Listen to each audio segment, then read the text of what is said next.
La verdad es que he estado buscando este país, pero no he sido capaz de localizarlo en ningún mapa, sencillamente porque el país valenciano no existe, excepto en la mente calenturienta de los que imitan las malas influencias de nuestros vecinos del norte.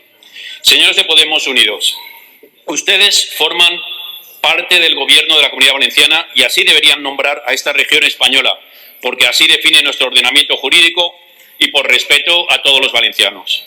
Volviendo a la realidad del día a día, ¿qué es lo que importa a nuestros citricultores? Es importante insistir en los problemas del sector citrícola, sí, pero ya nos contaron los agricultores y citricultores cuáles eran sus problemas en la manifestación que tuvo lugar el pasado 14 de febrero.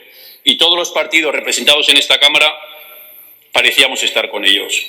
Lo que nos hace dudar de la comisión de investigación y nos parece una trampa es que se ponga en duda la viabilidad futura de la citricultura, la calidad del empleo que genera y las condiciones laborales actuales de las explotaciones agrarias. En Vox nos parece bien un plan de trabajo para profundizar en cuál es la situación del campo y las consecuencias que han tenido en el sector las medidas políticas y legislativas aplicadas por los gobiernos de sus socios.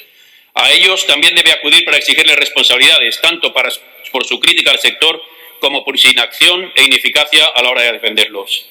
Pero, señores de Podemos, hablan de la posible viabilidad futura del sector citrícola, pero es que lo dudan. Hablan de problemas en la calidad de empleo y eso no es cierto en el ámbito territorial que nos compete. No existe en el campo valenciano problema alguno de calidad de empleo y condiciones laborales y si existiera se debería denunciar ante la justicia y no crear comisiones especiales de estudio. Su comisión especial parece encaminada a criminalizar el campo. Las organizaciones agrarias han pedido la dimisión de su ministra por estas afirmaciones.